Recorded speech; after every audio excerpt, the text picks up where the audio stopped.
या देवी सर्वभूतेषु शक्तिरूपेण संस्थिता नमस्तस्यै नमस्तस्यै नमस्तस्यै नमो नमः।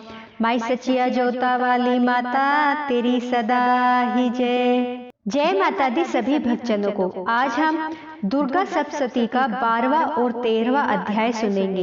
इसमें हम देवी के चरित्रों के पाठ का महात्म्य का सारांश सुनेंगे। तो शुरू करते हैं।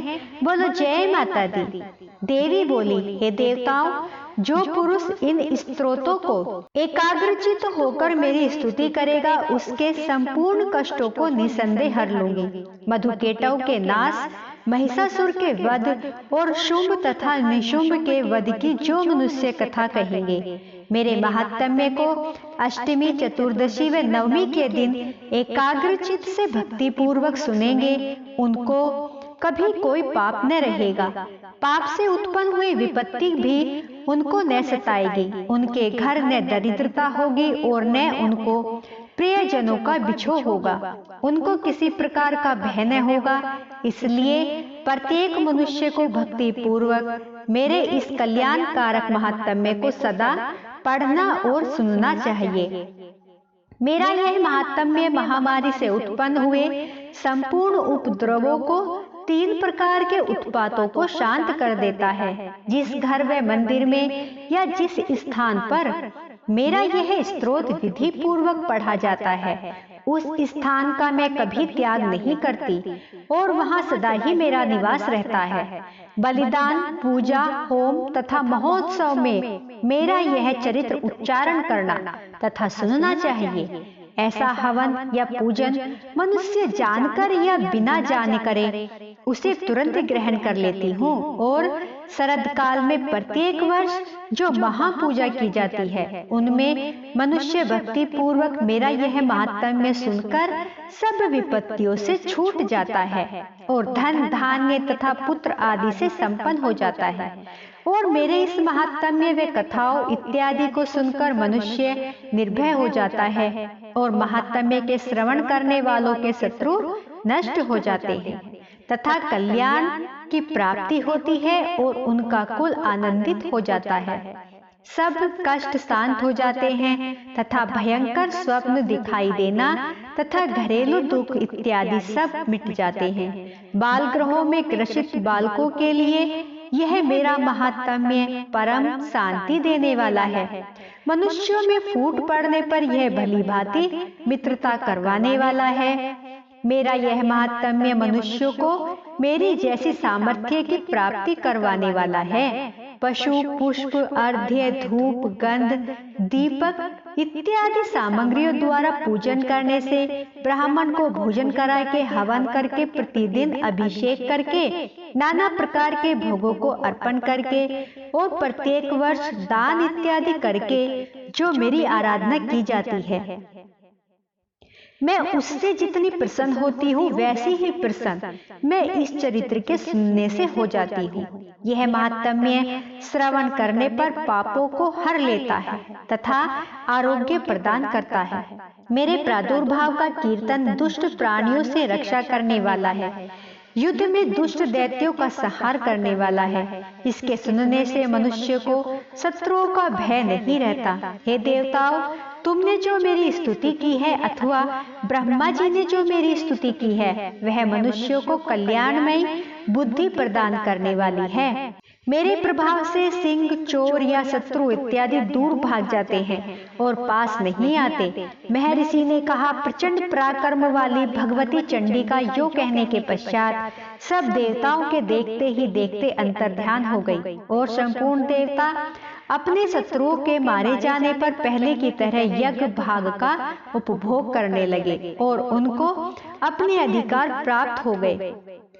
युद्ध में देवताओं ने शत्रुओं शुंभ व निशुंभ के देवी के हाथों मारे जाने पर बाकी बचे हुए राक्षस पाताल में चले गए। हे राजन, इस प्रकार भगवती अंबिका नित्य होते हुए भी बार बार प्रकट होकर इस जगत का पालन करती है, इसको मोहित करती है, जन्म देती है और प्रार्थना करने पर समृद्धि प्रदान करती है।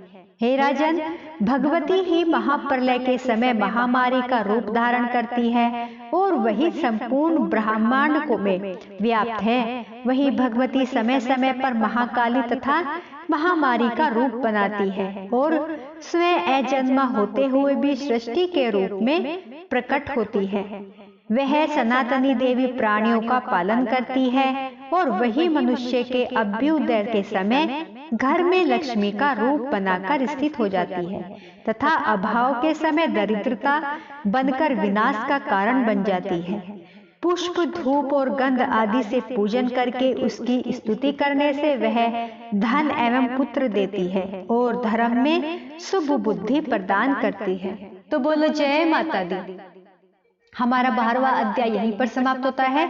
अब हम 13वां अध्याय सुनेंगे। इसमें हम राजा सूरत और वैश्य को देवी का वरदान देने का सारांश सुनेंगे। तो शुरू करते हैं। बोलो जय माता दी। महर्षि मेधा ने कहा, हे राजन, इस प्रकार देवी के उत्तम महात्म्य का वर्णन मैंने तुमको सुनाया। जगत को धारण करने वाली इस देवी का ऐसा ही प्रभाव है। वही देवी ज्ञान को देने वाली है और भगवान विष्णु की इस माया के प्रभाव से तुम और यह वैश्य तथा अन्य विवेकी जन मोहित होते हैं और भविष्य में मोहित होंगे।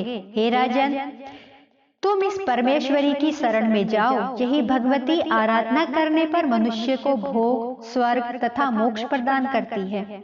मार्कंडेय जी ने कहा, महर्षि मेधा की यह बात सुनकर राजा सूरत ने उन उग्र व्रत वाले ऋषि को प्रणाम किया और राज्य के छिन जाने के कारण उसके मन में अत्यंत ग्लानि हुई और वह राजा तथा वैश्य तपस्या के लिए वन को चले गए और नदी के तट पर आसन लगाकर भगवती के दर्शनों के लिए तपस्या करने लगे। दोनों ने नदी के तट पर देवी की मूर्ति बनाई और पुष्प, धूप, दीप तथा हवन द्वारा उसका पूजन करने लगे। पहले उन्होंने आहार को कम कर दिया, फिर बिल्कुल निराहार रहकर भगवती में मन लगाकर एकाग्रता पूर्वक उसकी आराधना करने लगे। वह दोनों अपने शरीर के रक्त से देवी को बलि देते हुए 3 वर्ष तक लगातार भगवती की आराधना करते रहे। 3 वर्ष के पश्चात जगत का पालन करने वाली चंडिका ने उनको प्रत्यक्ष दर्शन देकर कहा। देवी बोली, हे राजन तथा अपने कुल को प्रसन्न करने वाले वैश्य, तुम जिस वर की इच्छा रखते हो वह मुझसे मांगो। वह वर मैं तुमको दूंगी क्योंकि मैं तुम पर अत्यंत प्रसन्न हूँ। मार्कंडेय जी कहते हैं, यह सुन राजा ने अगले जन्म में नष्ट न होने वाला अखंड राज्य और इस जन्म में बलपूर्वक अपने शत्रुओं को नष्ट करने के पश्चात अपना पुनः राज्य प्राप्त करने के लिए भगवती से वरदान मांगा। और वैश्य ने भी, जिसका चित्त संसार की ओर से विरक्त हो चुका था, भगवती से अपनी ममता तथा अहंकार रूप आसक्ति को नष्ट कर देने वाले ज्ञान को देने के लिए कहा। देवी ने कहा, हे राजन, तुम शीघ्र ही अपने शत्रुओं को मारकर पुनः अपना राज्य प्राप्त कर लोगे। तुम्हारा राज्य स्थिर रहने वाला होगा। फिर मृत्यु के पश्चात आप सूर्य देव के अंश से जन्म लेकर सार्वणिक मनु के नाम से इस पृथ्वी पर विख्याति पाओगे। हे वैश्य, कुल में श्रेष्ठ, आपने जो मुझसे वर मांगा है वह आपको देती हूँ। आपको मोक्ष को देने वाले ज्ञान की प्राप्ति होगी। मार्कंडेय जी कहते हैं, इस प्रकार उन दोनों को मनवांछित वर प्रदान कर तथा उनसे अपनी स्तुति सुनकर भगवती अंतर्ध्यान हो गई। और इस प्रकार क्षेत्रियों में श्रेष्ठ वह राजा सूरत भगवान सूर्य देव से जन्म लेकर इस पृथ्वी पर सार्वणिक मनु के नाम से विख्यात हुए। तो बोलो जय माता दी। तो भक्तों, आज हमारा 13वां अध्याय यहीं पर समाप्त होता है। मेरी वीडियो आपको पसंद आई हो तो प्लीज दोस्तों लाइक, सब्सक्राइब, शेयर जरूर करें और कमेंट बॉक्स पर जय माता दी जरूर लिखें। तो बोलो जय माता दी, जय श्री कृष्णा।